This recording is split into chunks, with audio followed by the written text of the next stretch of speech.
सभी दर्शकों का स्वागत है। मैं हूं आपके साथ मुबीना। ಬೆಂಗಳೂರು ಬೃಹತ್ ಮಹಾನಗರ ಪಾಲಿಕೆ ಸೇರಿ ಕರ್ನಾಟಕದಲ್ಲಿ 10 ಮಹಾನಗರ ಪಾಲಿಕೆ ಎಲ್ಲ ಸಫಾಯಿ ಕರ್ಮಚಾರಿಗಳು ಮತ್ತು ಕೆಳವರ್ಗದ ಅಧಿಕಾರಿಗಳು ಎಲ್ಲರೂ ಮುಷ್ಕರ ಪ್ರಾರಂಭ ಮಾಡಿದ್ದಾರೆ. ಅವರು ಸಾಕಷ್ಟು ಬೇಡಿಕೆ ಅದಾವ. ಯೋಜನೆ ಆಯೋಗ ಇವತ್ತು ಅವ್ರಿಗೆ ಅಪ್ಲೈ ಆಗಿಲ್ಲ ಮತ್ತು ಸಂಜೀವಿನಿ ಅಂತೇಳಿ ಒಂದು ಸ್ಕೀಮ್ ಇದೆ, ಅದು ಸಹಿತ ಅವರಿಗೆ ಆಗಿಲ್ಲ. ಪಾಪ ಬಡವರು ಬೆಳಗ್ಗೆಯಿಂದ ಸ್ವಚ್ಛ ಮಾಡಲಿಕ್ಕೆ 5 ಗಂಟೆಗೆ ಎದ್ಬಿಟ್ಟು ಅವ್ರು ಕಷ್ಟಪಟ್ಟು ನಮ್ಮ ನಗರವನ್ನು ಸ್ವಚ್ಛ ಮಾಡ್ತಾರೆ. ಅವರು ಅಮಾಯಕರದಾರ. ಅಮಾಯಕರಿಗೆ ಸರ್ಕಾರ ಅಲ್ಲಿ ಕಣ್ಣಲ್ಲಿ ಮಣ್ಣು ಹಾಕುವಂಥ ಕೆಲಸ ಮಾಡಬೇಡ್ರಿ. ಅವ್ರು ಏನು ಬೇಡಿಕೆ ಅದಾವೋ ಪ್ರಾಮಾಣಿಕವಾಗಿ ಈಡೇರಿಸಿ. ಈಗ ಬರುವಂಥ ದಿನಗಳಲ್ಲಿ ಇವತ್ತೆಲ್ಲ ಅಧಿಕಾರಿಗಳಿಗೆ ಮತ್ತು ರಾಜಕಾರಣಿಗಳಿಗೆ ಯಾವ ಎದರಿಂದ ಹೆಸರು ಬರ್ತದೆ.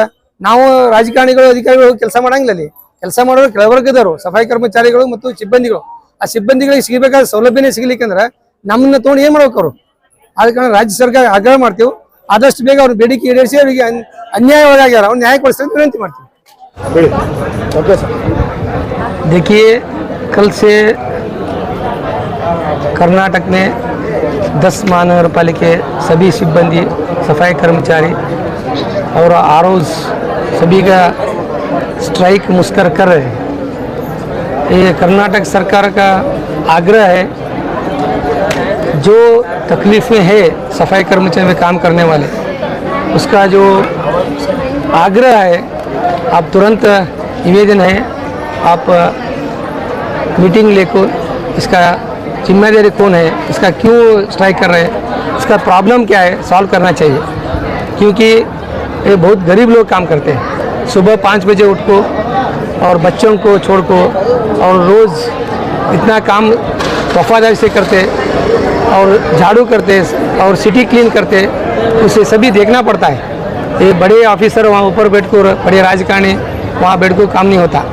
उधर बैठ को आप क्या कर रहे हैं, गरीबों को नहीं देख रहे, वो तकलीफ क्या है नहीं सुन रहे. आप ऐसे ही बोल के गए तो नहीं होने वाला है. आप बोलते करेंगे, देखेंगे और नेक्स्ट करेंगे, ऐसा नहीं हो सकता. लेकिन वो देखिए, वो उसको घर में संजीवनी योजना करके है, वो योजना भी अप्लाई नहीं हुआ.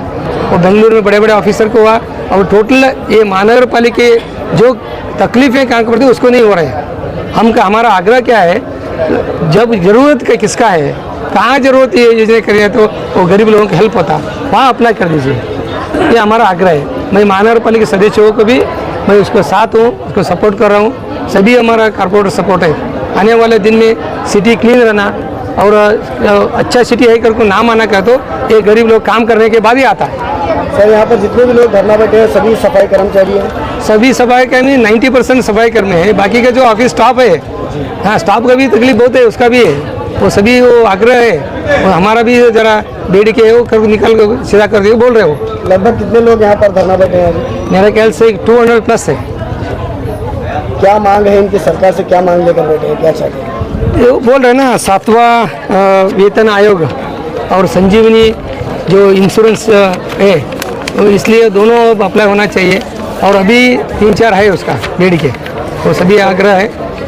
कितना जल्दी होता है उतना करने के लिए हम सरकार को आग्रह कर रहे हैं. ನಾವು ನನ್ನ ಹೆಸರು ಸುಂದ್ರಾಬಾಯಿ, ಮಹಾನಗರ ಪಾಲಿಕೆ ಒಳಗೆ ಈಗ ಪರ್ಮಿಟ್ ಆಗೀನಿ. 57 ವರ್ಷ ನನಗೆ ರನ್ನಿಂಗ್. ಈಗ ನಮ್ಮದು ಪರ್ಮಿಟ್ ಮಾಡ್ಯಾರ. ಯಾಕಂದ್ರೆ ನಮ್ಗೆ ಯಾವುದು ಸುಖ ದುಃಖ ಏನೂ ಇಲ್ಲ. ಇಷ್ಟೊಳಗೆ 6,000 ರೂಪಾಯಿದಾಗ 600 ರೂಪಾಯಿದಾಗ ದುಡ್ಕೊತ ಬಂದೀವಿ ನಾವು. 600 ರೂಪಾಯಿ ದುಡ್ಕೊಂಡು ಬಂದು ಈಗ ನಮ್ಗೆ ಯಾವುದೂ ಸವಲತ್ತು ಇಲ್ಲ. ಈಗ ನಮಗೆ ಏನು ಆಗ್ಬೇಕಂದ್ರೆ, ನಮಗೆ ಏನು ಸವಲತ್ತು ಸಿಗಬೇಕಂದ್ರೆ ನಮ್ಮದು ಪೆನ್ಷನ್ ಆಗಬೇಕು. ನಮ್ಮದು ದವಾಖಾನೆ ಏನು ಬಿದ್ದರು ಎದ್ರು ನಮ್ಗೆ ಯಾರು ನೋಡಂಗಲ್ಲ. ನಮ್ಮದು ಸರಿಯಾಗಿ ಪಗಾರ ಇಲ್ಲ. 7ನೇ ವೇತನ ನಮ್ಗೆ ಕೊಟ್ಟಿಲ್ಲ. ನಮಗೆಲ್ಲ ಸವಲತ್ತು ನಮಗೆ ಸಿಗಬೇಕು. ಈಗೆಲ್ಲ ಮೊದಲು ಪೆನ್ಷನ್ ಇತ್ತು, 7ನೇ ವೇತನ ಇತ್ತು, ಎಲ್ಲ ಇತ್ತು. ನಮಗೇನೂ ಇಲ್ಲ ಸವಲತ್ತು. ನಾವು ವಯಸ್ಸಾದವ್ರು ಇದ್ದೀವಿ. ಇದ್ರಾಗ ಭಾಳ ವಯಸ್ಸಾದ ಮಂದಿ ಪರ್ಮಿಟ್ ಭಾಳ ಮಂದಿಗೆ ಮಾಡ್ಯಾರ. ಯಾಕಂದ್ರೆ 12 ಬೇಡಿಕೆ ನಮ್ಗೆ ಏನದಾವು, 12 ಬೇಡಿಕೆ ನಮಗೆ ಕೊಡುತ್ತಾನೆ ನಾವು ಯಾರು ಹೇಳಂಗಲ್ಲ, ನಾವು ಕೆಲಸನೂ ಮಾಡಂಗಲ್ಲ. ನಿಮ್ಮ ಬೇಡಿಕೆ ಏನದು? ನಮ್ಮ ಬೇಡಿಕೆ ಅಂದ್ರೆ ದವಾಖಾನೆ, ನಮ್ಮ ಪೆನ್ಷನ್ ಇಲ್ಲ, ನಮ್ಮ ಪಗಾರ ಸರಿಯಾಗಿಲ್ಲ, 4 ತಿಂಗಳ ಪಗಾರ ಇಲ್ಲ. ನಮ್ದು ಏನು ಕೊಡೋದು 7ನೇ ವೇತನ ನಮ್ಗೆ ಕೊಡಬೇಕು. ನಾವು ಏನು ಒಂದು ದವಾಖಾನೆಗೆ ಹೋಗ್ಬೇಕು, ನಾವು ಕೈಲಿ ಖರ್ಚು ಮಾಡಿ ನಮ್ಮ ಪಗಾರನೂ ಕಡಿಮೆ ಐತಿ. ನಮ್ಮ ಪಗಾರ ಭಾಳ ಇಲ್ಲ, ಪಗಾರ ಕಡಿಮೆ ಐತಿ ಭಾಳ. ನಾವೀಗ 600 ರೂಪಾಯಿದಾಗ ನಾವು ದುಡ್ಕೊತ ಬಂದೀವಿ. ಈಗ ನಮಗೆ ಪಗಾರ ಪರ್ಮಿಟ್ ಆಗಿದ್ರು ಸಹ ನಮ್ಮ ಪಗಾರ 4 ತಿಂಗಳು ಪಗಾರ ಇಲ್ಲ, ಯಾರ್ದು ಪಗಾರ ಇಲ್ಲ. 4 ತಿಂಗಳಿಂದ ಪಗಾರ ಇಲ್ಲ. ಹೆಂಗ್ ನಡೆಸ್ತೀವಿ? ಎಲ್ಲಿ ಬಡ್ಡಿ ತೆಗಿತೀವಿ, 10 ರೂಪಾಯಿ 20 ರೂಪಾಯಿ ಬಡ್ಡಿ ತೆಗಿತೀವಿ, ಬಂದ ಮೇಲೆ ಅಲ್ಲಿ ಕೊಡ್ತೀವಿ ಅವ್ರಿಗೆ, ಮತ್ತೆ ಖಾಲಿ ಕುದ್ರೋದು. ಯಾರು ಜವಾಬ್ದಾರಿ? ಇವರೇ ಮುನ್ಸಿಪಾಲ್ಟಿ ಅವ್ರ ಜವಾಬ್ದಾರಿ, ಮ್ಯಾಲಿನವ್ರ ಅಧಿಕಾರಿ ಜವಾಬ್ದಾರಿ. ಅವ್ರು ಏನಂತಾರ, ನಮ್ಗೆ ಎಷ್ಟು ಕೊಡ್ದೈತಿ ನಾವು ಅಟ್ಟೆ ಕೊಡ್ತೀವಿ. ಇಲ್ಲಿ ಮುನ್ಸಿಪಾಲ್ಟಿದಿಂದ ವಸೂಲಿ ಮಾಡಿ ಕೊಡತ್ತಾರ. ಮುನ್ಸಿಪಾಲ್ಟಿ ವಸೂಲಿ ಯಾವಾಗ ಆಗೋದು, ಅವ್ರು ನಮ್ಗೆ ಯಾವಾಗ ಕೊಡೋದು? ಅವ್ರೇನು ಕೊಡವಲ್ರು, ನಮ್ದೇನು ನಡಿವಲ್ಲ. ನಮ್ದು ಬೇಡಿಕೆ ಏನೈತಿ? ನಮ್ದು 12 ಬೇಡಿಕೆ ಆಗುತ್ತಾ ನಾವು ಇಲ್ಲಿ ಹೇಳಂಗಿಲ್ಲ. ಎಷ್ಟು ವರ್ಷದಿಂದ ದುಡಿಯಾತ್ತೀರಿ ನೀವೆಲ್ಲ? 40 ವರ್ಷ ಐತಿ. 45 ವರ್ಷ ರನ್ನಿಂಗ್ ಐತಿ ಈಗ ನಮ್ಗೆ.